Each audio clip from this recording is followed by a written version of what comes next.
الرحمن الرحيم.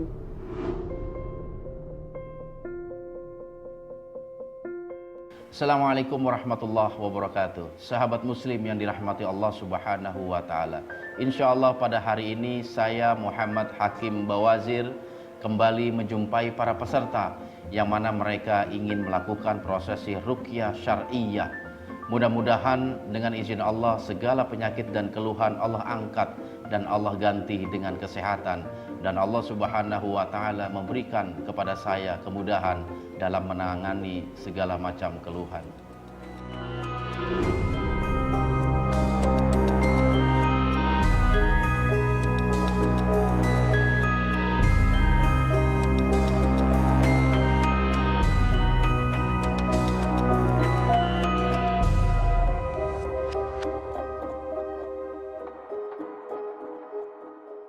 Nama saya Ovik Wasis Setiono, biasa dipanggil Ovik. Umur saya 33 tahun dan pekerjaan saya sebagai petugas pengamanan.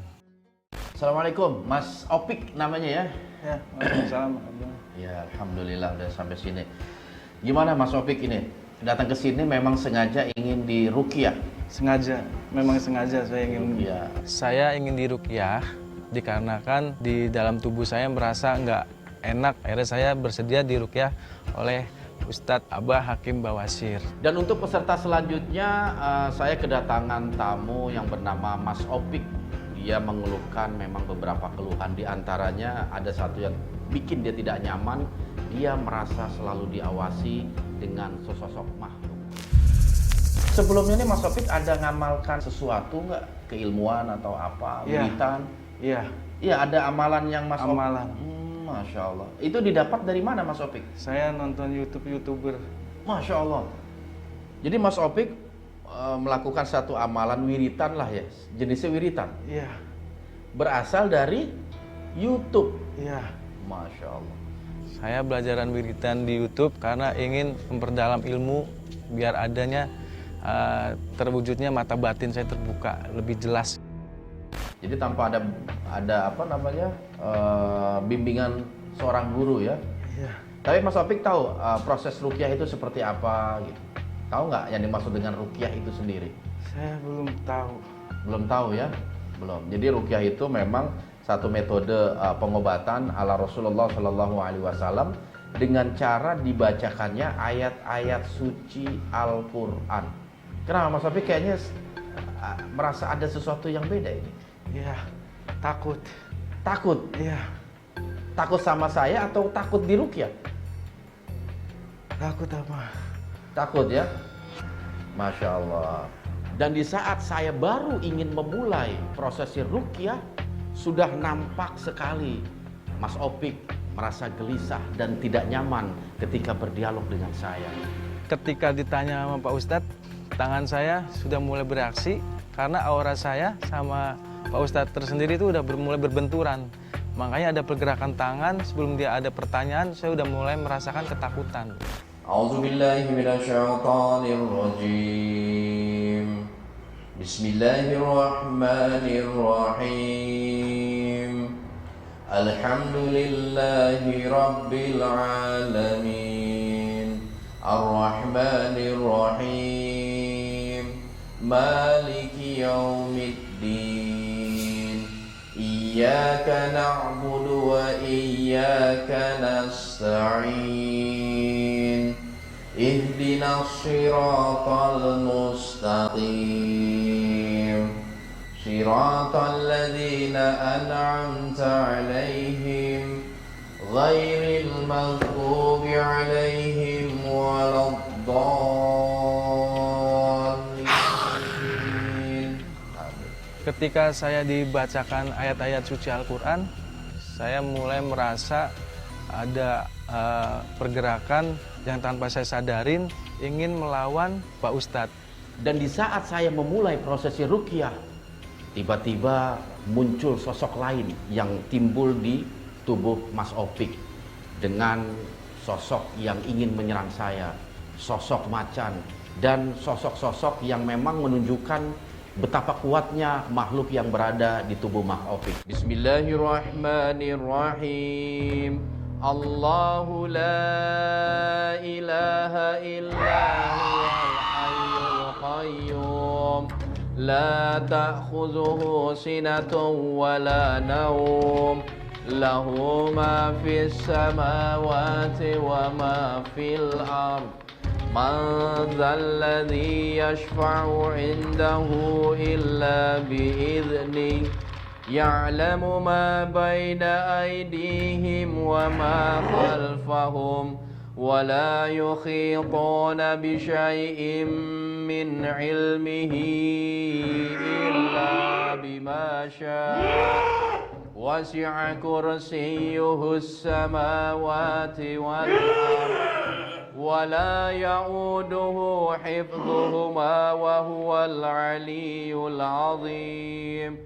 Allahu la ilaha illa huwal hayyul qayyum la ta'khudhuhu sinatun wa la nawm.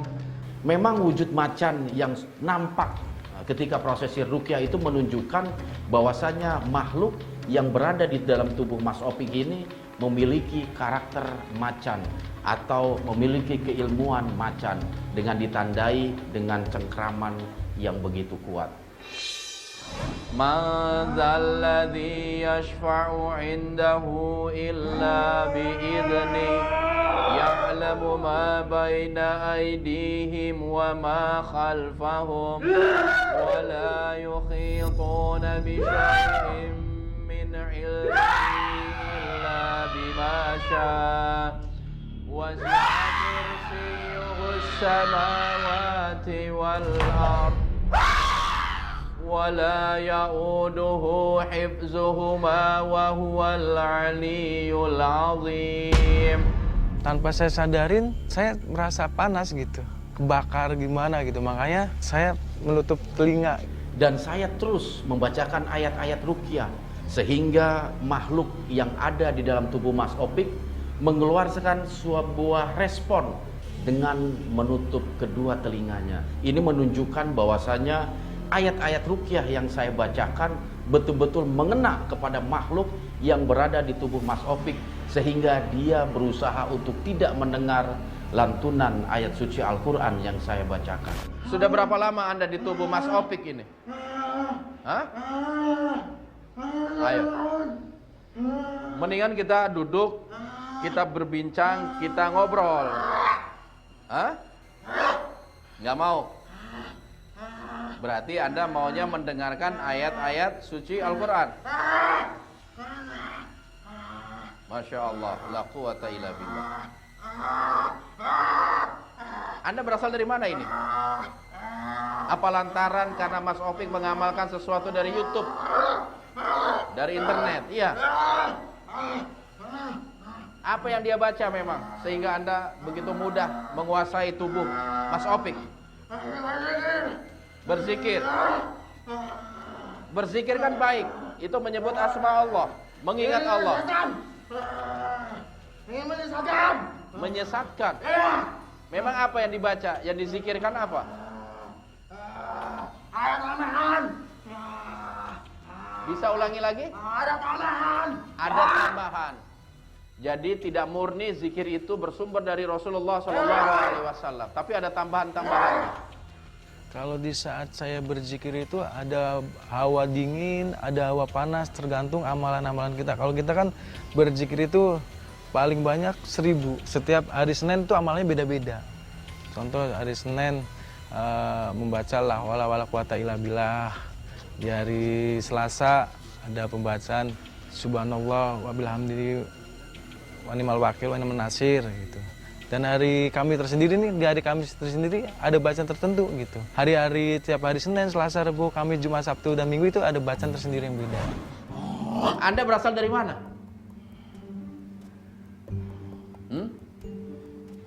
Sebelum masuk ke tubuh Mas Opik ini, Anda berasal dari mana?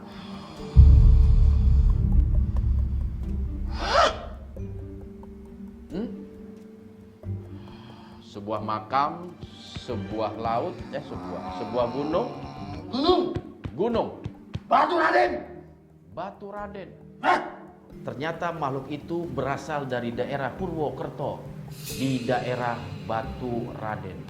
Kenapa sih Anda bisa masuk ke dalam tubuh Mas Opik, sedangkan Anda berasal dari Batu Raden? Apakah Mas Opik ini juga berasal dari daerah sana, Purwokerto? Iya. Oh, Nenek buyutnya orang sana. nenek buyutnya. Iya. Masya Allah. Anda bisa nggak kecilin sedikit volumenya? Gitu. Kalau saya pribadi ini tanah lahir saya daerah Purwokerto Batu Raden. Dan di saat itulah kita mandi, ada curug di daerah kampungan dekat tanah lahir orang tua saya. Anda sudah berapa lama di tubuh Mas Opik ini? Sejak dia lahir saya udah nempatin dia. Sejak ziarah. Sejak dia lahir saya sudah nungguin dia. Masya Allah, berarti Anda jin nasab ini. Berarti bukan karena zikiran yang disebutkan oleh Mas Opik berarti. Banyak tubuh dia. Banyak. Selain Anjing Anda. kira saya juga basmi. Masya Allah. Berarti selain Anda di dalam tubuh ini pun banyak sekali makhluk-makhluk gaib ya? Iya. Semua berasal dari Batu Raden? Oh, enggak semua. Ada juga dari tempat kerja atau rumahnya? Betul. Semuanya kafir atau ada yang muslim? Ada muslim. Ada yang muslim. Dan yang muslim tidak memberikan pertolongan atau bantuan. Apa kalah sama Anda? Oh, Anda bisa mengalahkan itu. Masya Allah. Anda berarti kuat. Kecil berarti ya. Masya Allah. Kenapa sih Anda bisa menang melawan jin-jin muslim? Apa karena memang jin muslimnya itu nggak ada yang kuat? Nggak ada yang kuat. Itu pengakuan Anda saja, Pak. Hah? Pengakuan Anda saja. Karena jin hakikatnya memang makhluk yang sombong. Merasa dirinya paling kuat, paling hebat, paling mulia, paling hormat. Yang membuat saya semakin tertarik adalah munculnya sesosok monyet. Nggak mau didengarkan ayat-ayat Quran. Tapi bagaimana kalau saya akan paksa Anda dengan lantunan ayat suci Al-Quran? Loh, kenapa nangis? Katanya Anda kuat. Apa yang Anda rasakan? Oh. Loh, apa itu? Monyet. Anda itu monyet. Masya Allah. Jadi ada makhluk monyet juga. Oh, Anda wujudnya monyet. Ada 4 yang seperti Anda monyet begitu. Masya Allah. Dan ini bisa saja terjadi bagi orang yang kerasukan makhluk-makhluk gaib. Karena makhluk gaib, walaupun dia cuma satu, dia bisa berubah berbagai macam bentuk sesuai dengan kemampuan yang dia miliki. Dan itulah yang terjadi di dalam tubuh Mas Opik.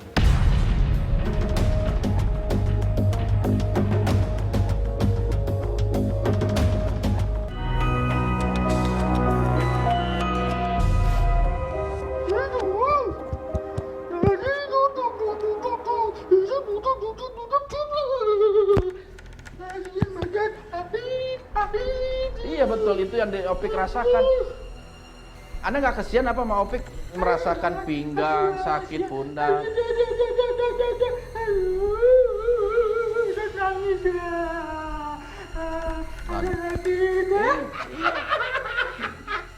Dan Anda senang? Kasihan? Lantas Anda keluar kalau kasihan? Andanya?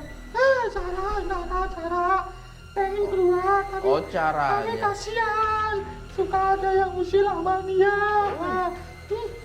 Makhluk itu merasa kasihan terhadap Mas Opik kalau dia meninggalkan jasad atau tubuh Mas Opik.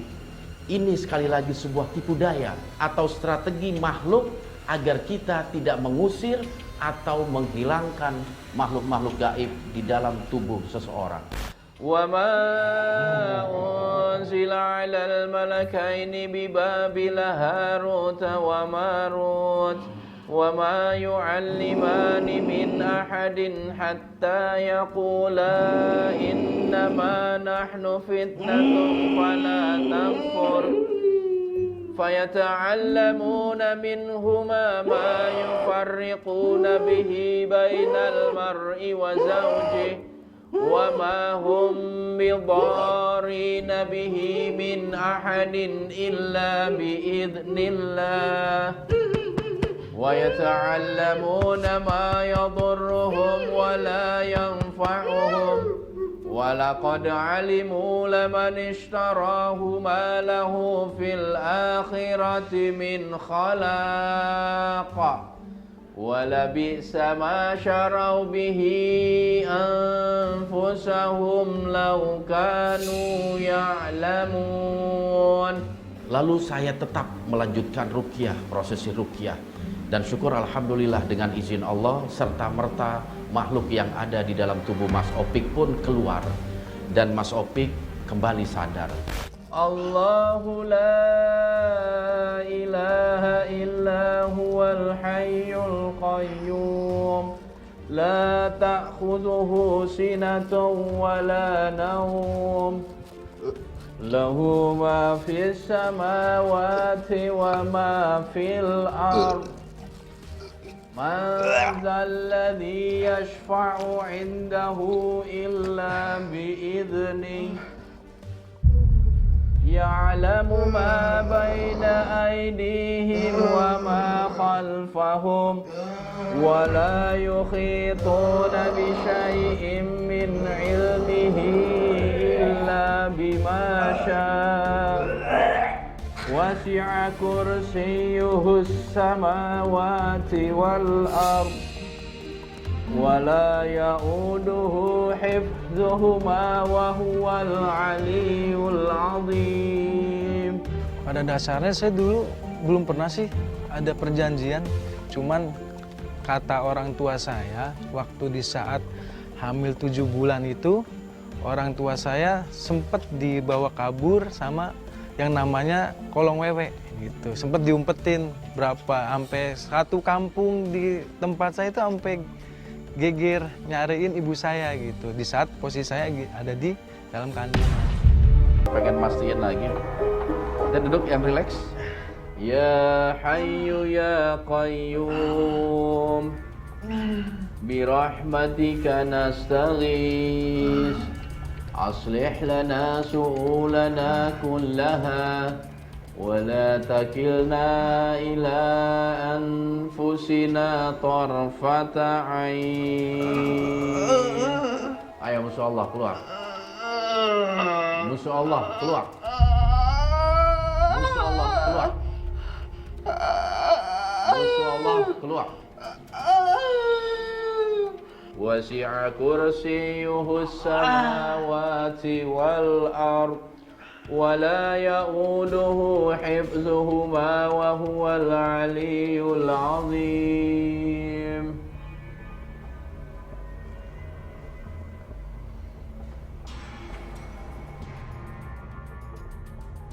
Dan ketika saya mengadakan satu dialog ketika Mas Opik telah selesai melakukan prosesi ruqyah, ada satu gerakan tangan yang memang dia merasa nyaman dan tidak seperti yang sudah-sudah. Oke Mas Opik, terus apa nih yang Mas Opik rasakan saat ini? Badan terasa lega, yang tadinya pundaknya nih sakit, nggak bisa ada efeknya, bisa. Awalnya agak susah begini. Oh, ada kesulitan pergerakan Agak seperti ini. Pergerakan seperti Ini udah agak ringan ya? Alhamdulillah ini Abah. Ringan ya, Masya Allah. Yang kanan? Yang kanan mah normal, cuma Oh, yang Mas Opik kiri sering aja. merasakan yang kiri Yang ya? kiri agak susah. Nah sekarang alhamdulillah bisa. Udah bisa, Masya Allah, Alhamdulillah. Dia tidak bisa menyentuh punggungnya dengan tangan kiri. Tetapi syukur alhamdulillah dengan izin Allah, setelah prosesi ruqyah selesai dilaksanakan, Mas Opik sudah bisa menyentuh punggung bagian belakang dengan tangan kiri. Dan dia pun bersyukur kepada Allah telah menghilangkan rasa sakit yang sementara ini sangat mengganggu dirinya. Dan tadi ada sedikit dialog, memang makhluk itu mengaku dari Batu Raden. Mas Opik memang suka ke Batu Raden? Kakek turunan saya emang orang sana. Oh, turunan Batu Raden. Iya, Tapi Mas Opik sendiri pernah ke Batu Raden? sering Sering Iya. mandi di sana? mandi di air terjun. Di air terjun. Pernah merasakan satu hal yang aneh nggak setelah mandi di air terjun Batu Raden? Energi semakin kayak kuat gimana. Semakin kuat ya. Di saat 2 tahun ini saya nggak pulang, nggak mandi di air terjun yang biasa saya sukain, saya merasa nggak enak badan, ada ya seperti tangan kaku, punggung sakit, kaki agak gemeteran, tangan agak semutan begitu. Harapan saya bisa kembali seperti semula, tidak ada seperti ada yang mengikuti terus, kita hidup normal aja gitu. Prosesi ruqyah yang saya lakukan kepada Mas Opik memang memiliki hikmah yang luar biasa. Terutama di saat kita mencoba mendalami Islam. Baik amalan zikir, amalan-amalan yang lain, jangan sekali-kali tanpa didampingi seorang guru. Apalagi kita belajar melalui media sosial, YouTube misalnya. Karena tidak mustahil apa yang terjadi terhadap kehidupan Mas Opik terjadi pula dalam kehidupan kita selama kita tidak belajar kepada orang yang tepat.